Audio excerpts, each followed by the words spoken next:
morning, or depending on when you're watching this, good afternoon, good evening, or good night. My name is Ross, and as always told out of Voice of Radio. So today, I want to talk about Beedrill. Now, we've done a video about Beedrill, and I made it rather clear to you that I thought Beedrill was awesome. A lot of people disagreed, and that's absolutely fine. A difference of opinion is good.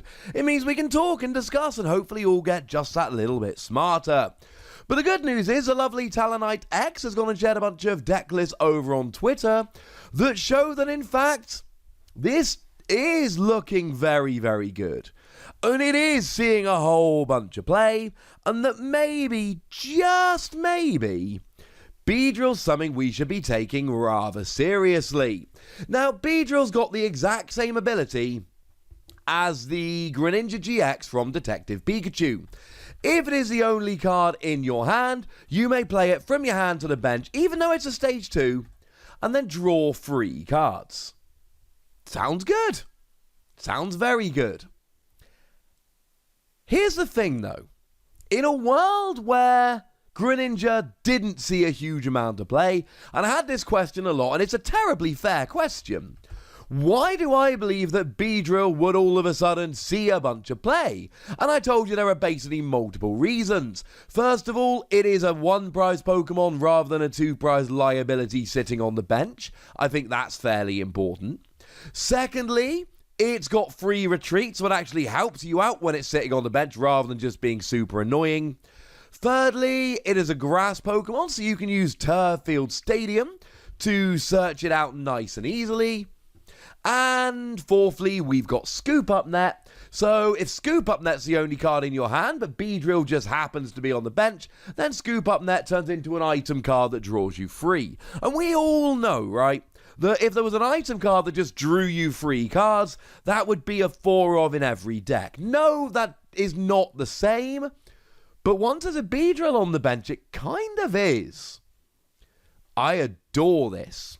So, yes, I am well aware that Greninja didn't see a huge amount of play, and I'm well aware that Beedrill is just a new version of it, but for all of those reasons I've listed, and probably a couple of others, I do think Beedrill is significantly better than Greninja GX. Now, it is worth noting that as a Stage 2, you cannot start with it. So, if you're playing this in a deck with 8 basics, you don't suddenly have a 1/3 chance of starting with it, because it doesn't put you from 8 to 12 basics, it just keeps you at the 8 you were playing anyway. And what Beedrill basically does is extra consistency. Nobody's really playing it for the attack. I'm going to show you 3 different deck lists in this video. In one, it actually can attack, but let's be clear, no one's actually playing it for the attack. Let's not go silly. But people are playing this, and the reason they're playing it is super simple. It is extra draw power. But it's draw power from a Pokemon that is very easily searched. It is draw power from a Pokemon that you cannot start with to give yourself an awkward start. It is draw power from a Pokemon that will not sit on the bench as either a high retreat or a multiple prize liability. It sits there as a free retreat 1-prize Pokemon.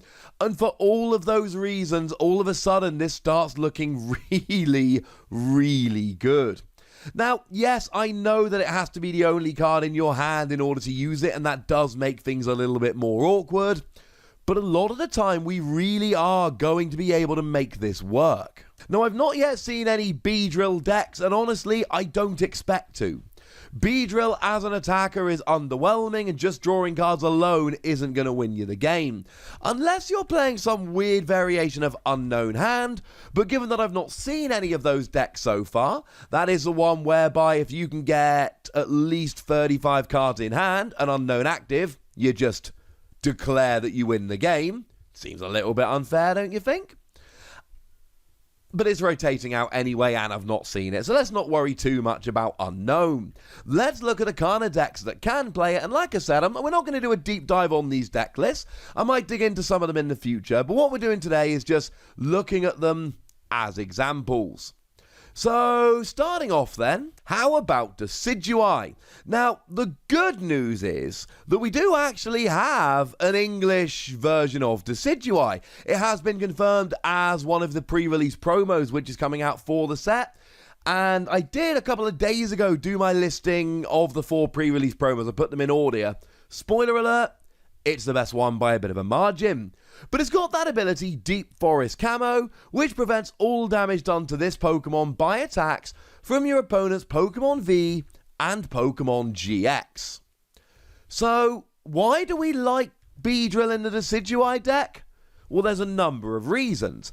I mean, firstly, Decadueye is one of those evolving decks. Now, the list we're looking at specifically does actually have Rowlet and Alolan Executor, which of course has that attack for 0 energy that lets you just evolve up normally, but it still gives you that extra consistency to make sure you get that turn 1 attack with the Rowlet and Alolan Executor, or to make sure you get the early Decadueye, or whatever it might end up being. I mean, the list plays both Custom Catcher and Pokemon Catcher, so it's got a whole bunch of gusting. This is going to allow you to have easier access to that gusting. Now, the list does play a single copy of Turffield Stadium. That allows you to search for an evolved grass Pokemon. So what I add, and it's my favourite combo with Beedrill, you end up with a 0-card hand, and then what you do is you just Turffield Stadium for your Beedrill, and then you play it down, you draw 3 cards. Job's a good un, ladies and gentlemen. Job's a good un. You know, this is a deck where Decadueye blocks. It blocks GXs and Vs. So the deal is extremely simple. Either you get the early Decadueye, or your opponent runs through you while you're still setting up. And the funny thing is, it doesn't even matter if you let your opponent take 3 prizes off a Rowlet and a Alolan Executor, because they should be like the only prizes your opponent takes for the game.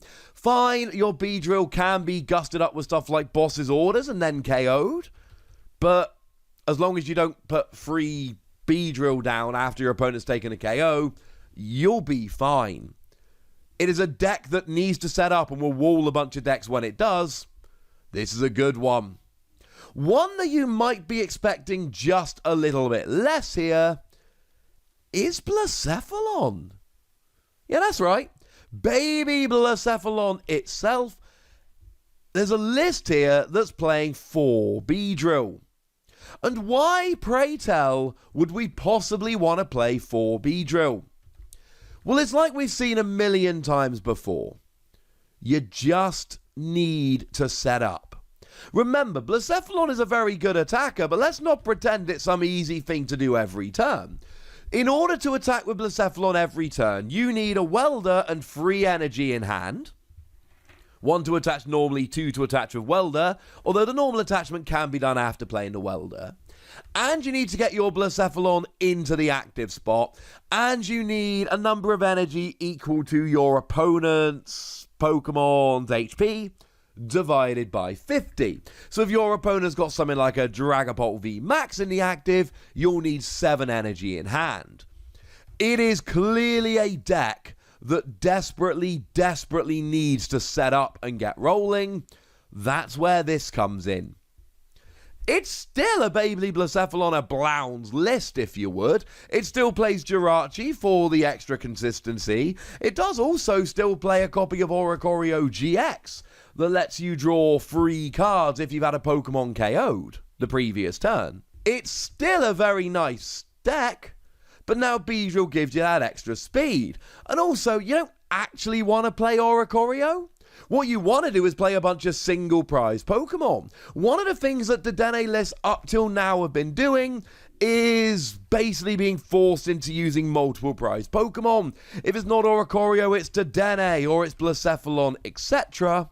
This can help, let's say, lower your reliance on them. And this list still plays an Oricorio and it still plays a Blacephalon, but you don't rely on them as much because you've got Jirachi and because you've got Beedrill. I'm kind of loving this, ladies and gentlemen. This seems like a good way to draw cards. And then the final Beedrill list we actually saw was a Mad Party list. Now this is of course the new Night March, or call it what you will. Now of course that list does actually have a little bit of built-in draw anyway.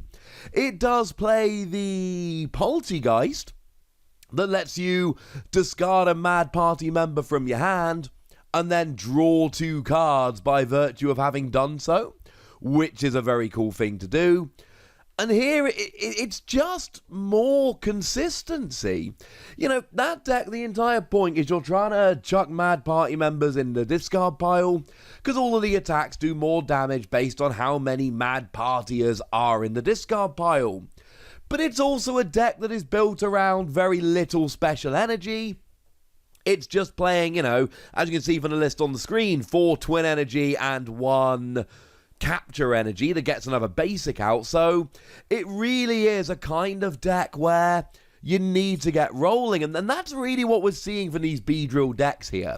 It is all about, look, I need a bit more consistency in this deck. You know what? Let's do it this way. I'm not saying that Beedrill is going to be at the center of every single amazing deck from here till the end of time, but I am saying that if you need a little bit of extra consistency, this has absolutely got your back, ladies and gentlemen. And I'm a big fan of Beedrill. Looks like it might be good. Although, as always, time will tell, ladies and gentlemen. Time will tell. For now, I want to know what you think about Beedrill, and I want to know what decks you would be playing it in, so let me know in the comment section. Go nuts. Be nice.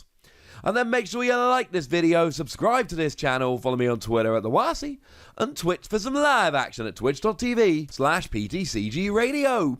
If you want to support the channel, get some bonus podcasts and all that good stuff, head on over to patreon.com/PTCGRadio, where you can do exactly that. But by far the most important thing as always, look after yourselves till next time, would ya? Thank you very much for watching. My name's Ross, and you've been watching PTCG Radio.